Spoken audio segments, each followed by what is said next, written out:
Handle at KBC Channel 1 or at Wambiru. And to kick us off, the move by former Vice President Kalonzo Musyoka to enter into a political pact with President Uhuru Kenyatta has received a stamp of approval from majority of leaders from his Ukambani backyard. Now, a number of lawmakers drawn from the Wiper Party termed the decision a masterstroke that will fast-track development in the eastern region. This coming as some Western Kenyan leaders hit out at the National Police Service for disrupting Bungoma Senator Moses Wetangula's planned homecoming ceremony on Friday. Let's take a look. Speaking during the launch of road construction, Mwingi Central MP Gideon Mulyongi and his Mwingi North counterpart Paul Nzengu loaded Wiper Party leader Kalonzo Musyoka for entering into a cooperation pact with the ruling Jubilee Party. The MPs calling on Wiper Party members to embrace the deal as it would be of great benefits to the eastern region. Tumeamua kama chama ya Wiper na NEC ikapitisha kwa mkutano ya kwamba tushirikiane. The Wiper officials, while signing the pact with the ruling party, insisted the agreement does not affect its membership in the National Super Alliance NASA. The Ukambani leaders are optimistic that through the newfound relationship with President Uhuru Kenyatta's party, Kalonzo's presidential bid will be given a boost in 2022. We expect a few benefits to come as a way of this cooperation. And some of the things we are expecting are the completion of Kibwezi, Kitui, Mwingi, Meru Road. Meanwhile, Lugari MP Ayub Savula has hit out at National Police Service for tear-gassing Bungoma Senator Moses Wetangula during his planned homecoming ceremony on Friday. The constitution has not been suspended. Even curfew, the constitution has not been suspended. An MP, a senator like Wetangula, you are supposed to carry out oversight. He's doing his oversight activities. Unless you are telling me the constitution has been suspended. When was the constitution suspended? Curfew and Ministry of Health regulation does not amount to overthrowing the constitution. The lawmaker lamented as former Kakamega Senator Boni Halwale urged MPs to impeach Transport Cabinet Secretary James Macharia, alleging he's causing unnecessary challenges in the transport sector. Ndege yenye ilitoka China. President tunakulaumu. Sasa unataka kutumia trailers bwana president ulete corona uliokuwa mkoa wa Magharibi. Trailer dereva akitoka Mombasa. Pima yeye huko. Kevin Washira, Channel 1 News. On a separate matter, a section of Seventh-day Adventist clergy have threatened to sue the government in the event that it fails to lift the order directing closure of churches in the wake of COVID-19. The group argues that continued closure of places of worship contravenes the right to worship, including the freedom to manifest religion through practice and observance. Deliberations among the Interfaith Council that will oversee possible reopening of places of worship. A section of the clergy drawn from Seventh-day Adventists have threatened to file a suit against the state on Monday if the government will not direct reopening of places of worship. Iwapo hatafungua kanisa, tutaangalia katika section au article 32 ambayo inatupa uhuru wa ibada mtu mmoja au kanisani au katika kongamano. La sivyo tutaangalia wahusika wanaojua sheria vizuri watusaidie to petition kupitia kwa koti ili tuweze kuona ya kwamba ibada zinaendelea. The group is accusing the government of insincerity in closing churches, adding that the move is against the constitution. Led by Meshach Kasembeli and Simon Wekesa, the men of the cloth say it was evident that the government has failed to put in mechanism to fight COVID-19 pandemic, and it was absurd that politicians were allowed to hold public gatherings while places of worship remained closed. President anatangaza state of emergency, anasema isiti siku 14, ameongeza siku 1, ameongeza 30. Vyombo vya usalama kama bunge, Senate itutetee na judiciary maraka tutetee tupate nafasi ya kuomba siku ya 4 baada ya kufunga tuone kama adui ataendelea ama atakoma. All places of worship were closed in March following the outbreak of coronavirus, in what the government says was part of efforts aimed at containing the spread of the deadly virus. For Channel 1 News, I'm Gladys Mungai. Moving on, police in Kitengela are investigating an incident where a young woman was found murdered and her body dumped a few meters from her house. The area residents suspect that the heinous act was carried out by her lover, who is currently on the run. According to eyewitness accounts, the suspect enlisted the services of a boda operator, helped him drop off luggage in the forest, which later turned out it was the lifeless body of the missing woman. Grief struck Kitengela area of Kajiado County after a middle-aged woman was found murdered and her body dumped by the roadside wrapped in bed sheets. The area residents congregating in groups braving the chilly morning, yet to come to terms with the gruesome incident. All the evidence pointing to her lover, who is said to have committed the act in their house and later on called a boda operator to help dispose the remains that were wrapped up as luggage in the forest. A few meters from the house, the rider is said to have questioned him, and that's when he escaped, only for the rider to discover the alleged luggage was a body. Mmoja alikuwa amebeba huyo maiti, alafu huyo jamaa pikipiki akamuuliza, kwani tunaenda aje? Pesa unilipi, si unilipe pesa. After kusema hivyo akamwambia, aya, nishikie huyu mzigo nikutolee pesa. After kuchukua hiyo mzigo sasa amtolee pesa, akamwachanisha na akatoroka akaenda. Tukakuja kuangalia mzigo, tukaona ni kiti imefungwa ni kama ni mtu. Sasa mpaka saa hizi na ikaa hivyo na ndio tunaona kumbe alikuwa mtu. Huyo mtu amekuwa amebeba ni pikipiki ikamrusha hapo. Huyo mtu amekuwa amembeba akaenda kwa polisi. The two are said to have lived at the area for only 2 weeks prior to the incident. Hii ni uchungu. Tunalia. Serikali ya Kitengela tusaidie. Polisi ya Kitengela hakuna security. Hii ni uchungu. Speaking on phone, a senior sub-county commander Kinywa Mugambi says investigations into the incident had been launched. Nancy Okware, Channel 1 News. Now, the state has beefed up security at the Africa Spirits Limited and Wow Beverages associated with business mogul Humphrey Kariuki after incriminating evidence from the farm allegedly went missing. It is feared that the state could lose up to 6 billion shillings if some of the counterfeit excise stamps that have disappeared could find their way into the market.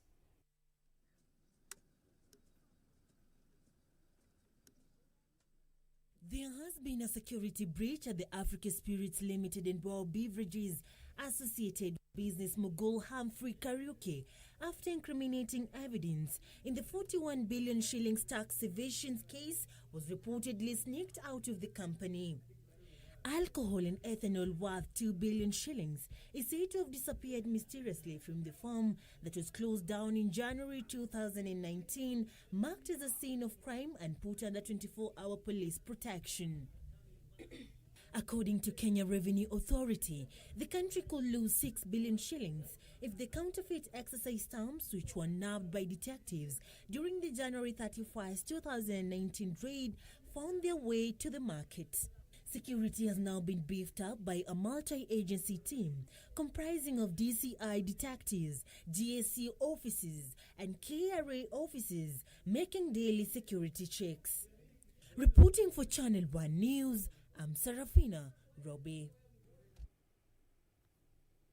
Well, that report brings us to our first break here on Channel 1 Lunchtime News. Don't go too far, we'll be right back.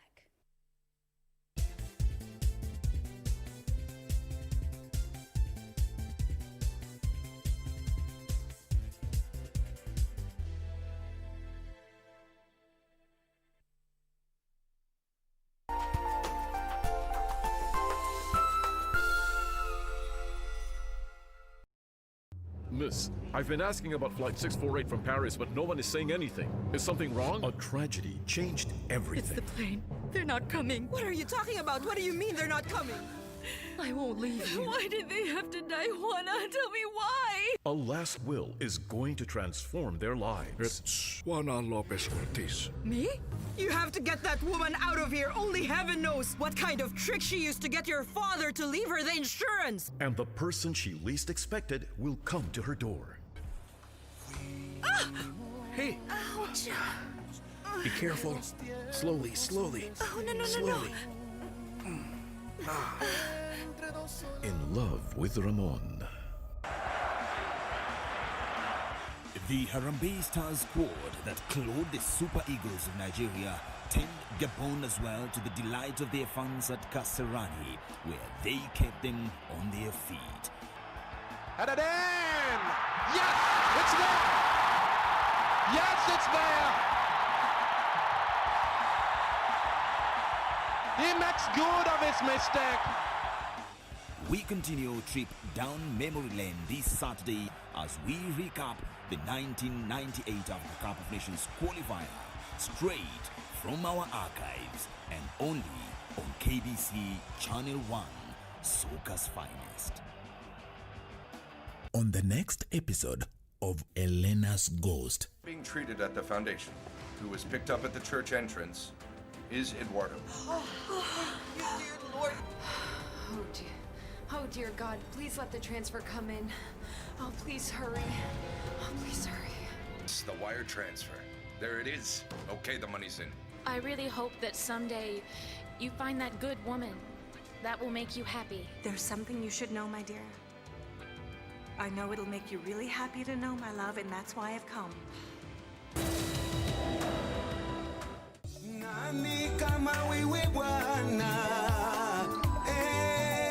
Mungu wangu.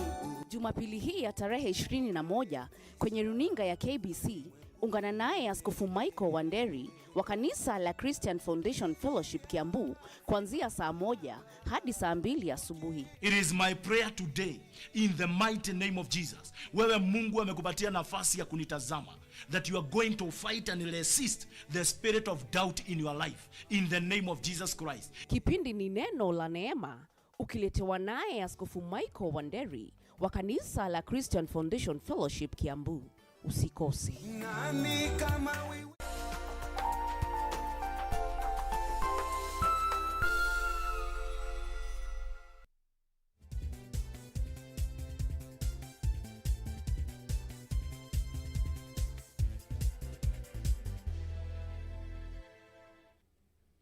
Welcome back. Now let's continue the coverage where the Kenya National Chamber of Commerce and Industry is expressing concern over congestion caused by trucks at Kenya's border with Uganda. The chamber, alongside locals residing in the border county of Busia, now wants the national government to fast-track clearing of the said trucks to curb spread of the contagion. Now this coming as panic gripped Kericho County after 2 more people tested positive for the coronavirus.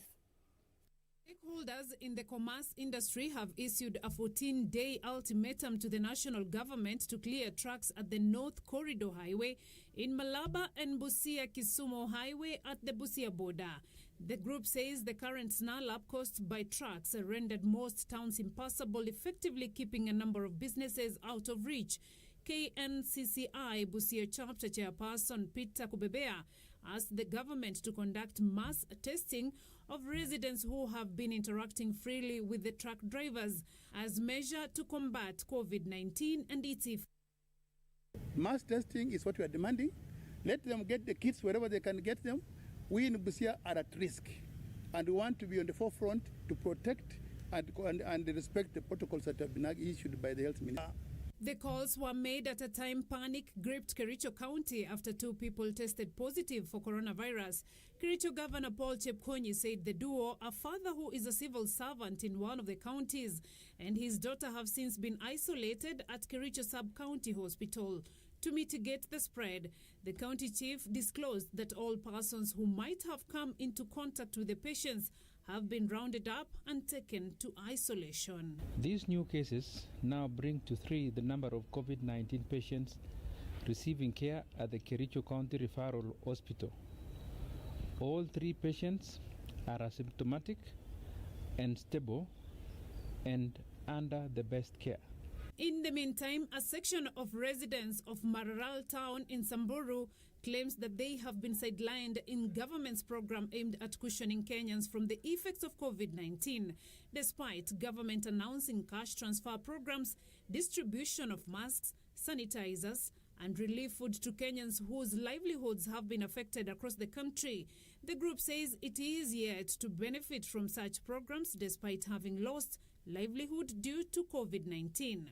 Kama mimi mkaachi wa Malala, sijaona mimi na sichafaidika njia yoyote kama mkaaji wa Mara niseme nimepata msaada.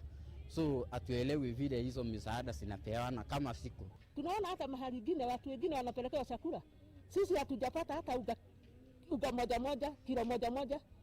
Sasa tungeuliza serikali ituangalie hata sisi ni wananchi. Elsewhere, Kisii University has embarked on a herbal medicine research with a view to coming up with a relief for COVID-19 among other ailments.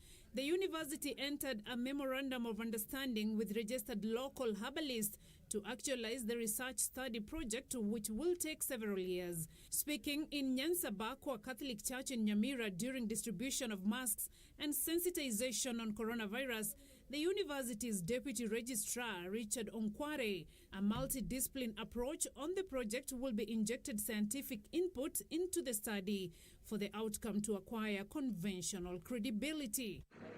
We had our own ways of treating ourselves earlier on when the Western medics or medication was not there.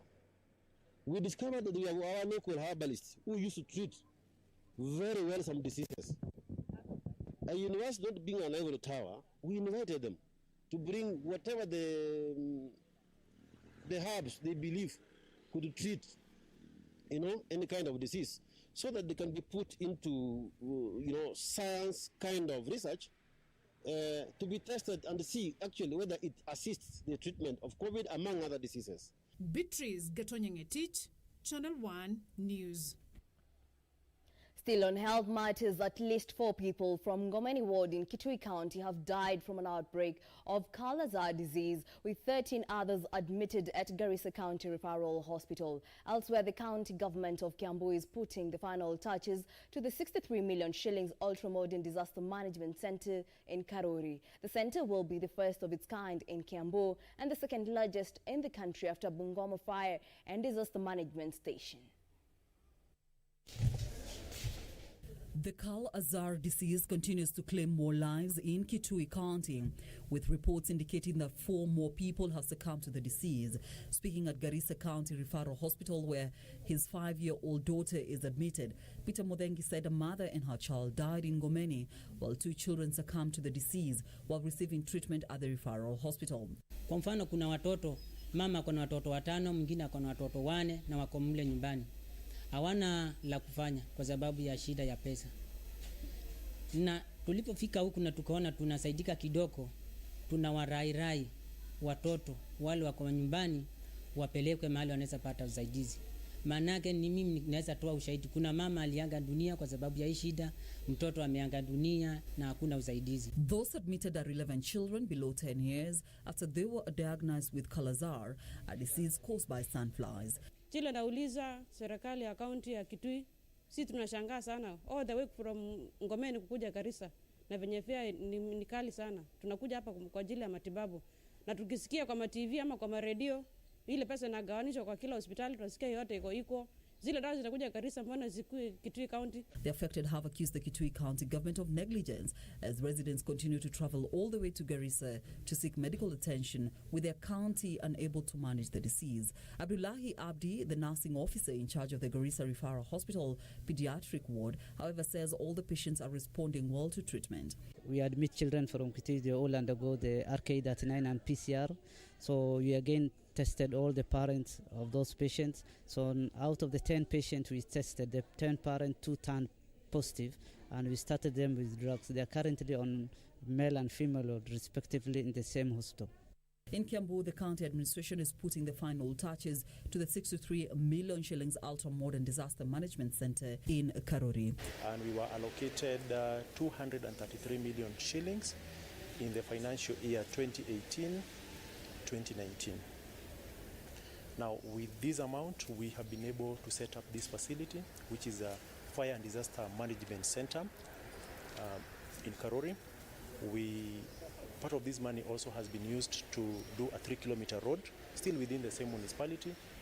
The road's name is Kanjiko Kingodwa Road, which is costing about 113 million. This one is costing 63 million shillings. And the rest of the money has been utilized to acquire equipment for solid waste management.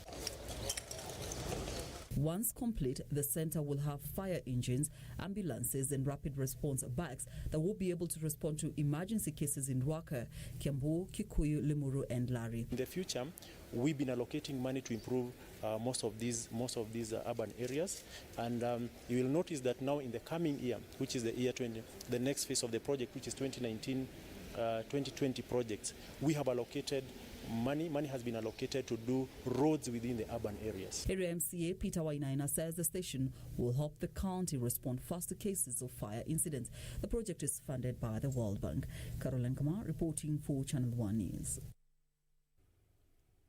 On a separate matter, Kenyan parents have been challenged to be on the lookout in the wake of escalating cases of teenage pregnancy. Amid the plea, authorities have also been asked to play their part in ensuring that persons responsible are brought to book. A section of leaders is concerned that the COVID-19 pandemic that has flung wide open the doors of abuse for the minors. The release of a report indicating rising teenage pregnancies during the COVID-19 period, there is pressure on parents and guardians to stay on guard to prevent the situation from getting out of hand. Tuweke mikakati maalum, mtoto akipatikana na mimba, kwanza mimba za mapema, achukuliwe hatua yeye na kijana na hata mzazi kwa kuachilia mtoto. The plea comes after the mothers and parents were taking advantage of this period to marry off their young girls. Lakini sasa imekuwa changamoto, tunaachilia watoto, sijui tunawauza tupate chakula, sijui tunawauza ndio tuweze kusaidika kwa njia moja ama nyingine. Ukipewa ng'ombe leo, kesho ng'ombe itaweza kufa na mtoto wako utamfanyia nini? But apart from responsible on the side of parents, a section of political leaders want action taken against perpetrators of these societal vices, especially meted on minors. Women leaders argue that allowing this trend to continue will compromise the future of women leadership in the country. For Channel 1 News, I'm Sarafina Robbie. Away from that, the struggling Kenya Made Commission is set for a major revamp thanks to the initiative by the government that will see 300 million shillings committed towards its rebuilding. Agriculture Cabinet Secretary Peter Munye says the government is considering a public-private partnership to revive the cash-strapped Athi River plant. Speaking when touring the once government giant meat processor whose fortunes and fate has been dwindling over the last 5 years, Agriculture Cabinet Secretary Peter Munye said the government is committed to revive the plant by using all possible modules. The meat processor has been allocated an extra 300 million shillings to conclude the second phase of its modernization. In 2018, the plant was allocated 500 million shillings in the first phase.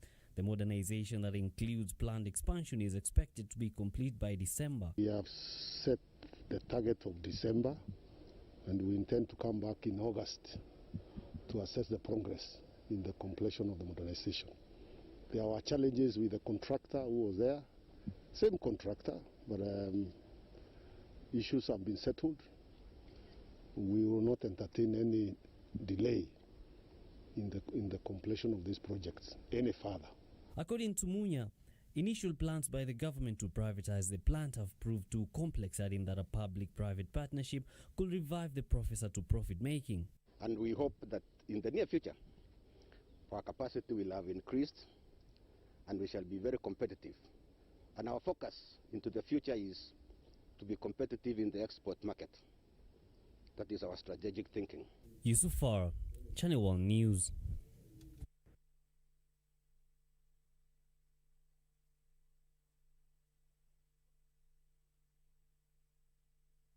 Now, efforts by police officers based at the Central Police Station to implement the Ministry of Health guidelines on containment of COVID-19 pandemic received a booster today after the Rotary Club of Hurlingham donated sanitizers, gloves and face masks. Club President Frontline Masinde says the initiative seeks to protect police officers who are always on the front line in ongoing efforts to contain the contagion. Organizations, if they can come out and help us as officers who are on the front line, because we are worried if the coronavirus comes in the station, then the whole station will be quarantined. Then the thieves will have a free day to go around. So we don't want our officers to be infected with the coronavirus. We intend to continue this effort for as long as there's this pandemic, and for as long as our club members are willing and able. We'll come together, pool our resources, and support them. Because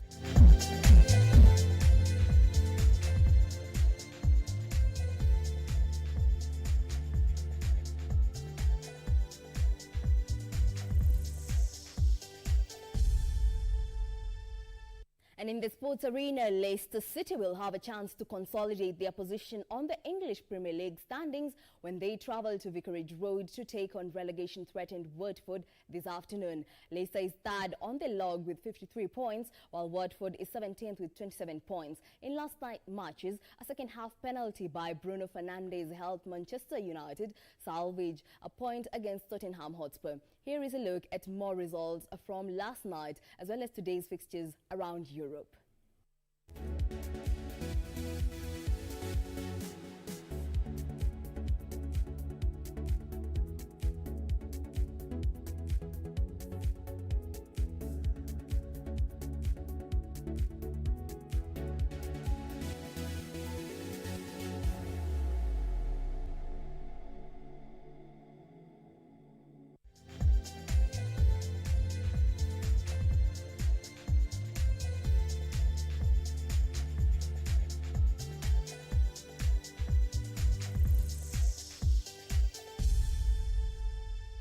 Well, that brings us to the end of our bulletin this afternoon. Thank you so much for keeping us company this afternoon. My name is Jackie Wambiru. Sign language interpreter this afternoon was Byron Abule. Remember, maintain hygiene, observe social responsibility, as well as adhere to government's directive so as to curb the spread of coronavirus. Well, enjoy the rest of the day.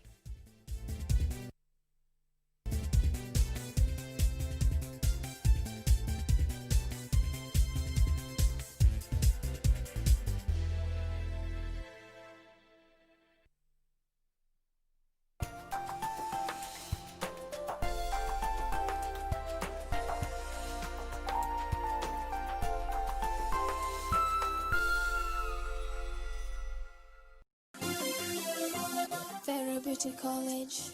Vera Beauty and Fashion College, with branches in Nairobi, Eldoret, Thika and Meru. Did you know that we are a TVET approved institution? We offer courses in fashion design, interior design in soft furnishing, event decoration, flower arrangement, event planning, hairdressing, barbering and dreadlocks, beauty therapy, makeup, nail technology, spa massages, teaching skills, TOT, solo business management, and many more. Register now and visit our website on www.verabeautycollege.com. You can also call on 0725 923 550 Nairobi branch, 0728 087 689 Eldoret branch, 0722 22 7428 Thika branch, 0725 000 706 Meru branch. Vera Beauty and Fashion College, a TVET approved institution.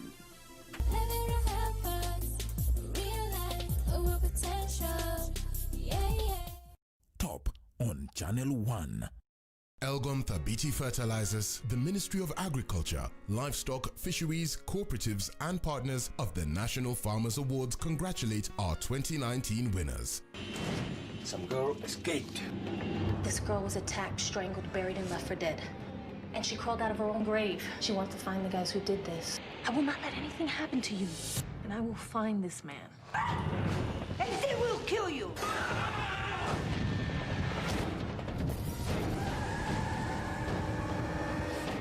To all the winners, we celebrate your valued efforts in feeding the nation and wealth creation. You are our soil heroes. This weekend on KBC Channel 1. I knew he was a wolf in sheep clothing. Way! Sakayo may be short, but he's not a wolf. I'm talking about Cha. Damn. But you can just contact the peaceful group. There is no such thing for students. Let me tell you, my people.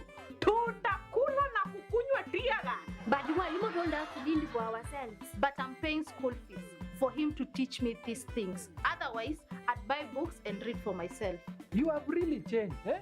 This backstabbing total of a character is not you. I had to change. Classmates, every Saturday on KBC.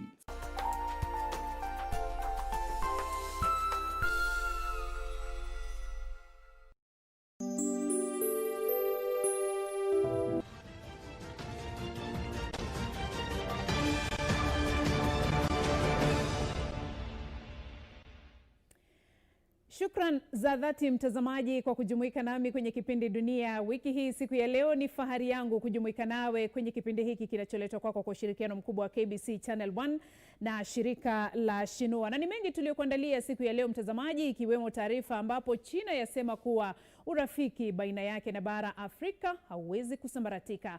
Kando na hayo, Katibu Mkuu wa Umoja wa Mataifa asema janga la COVID-19 linafaa kuwa kichocheo cha ushirikiano wa kiuchumi kote duniani.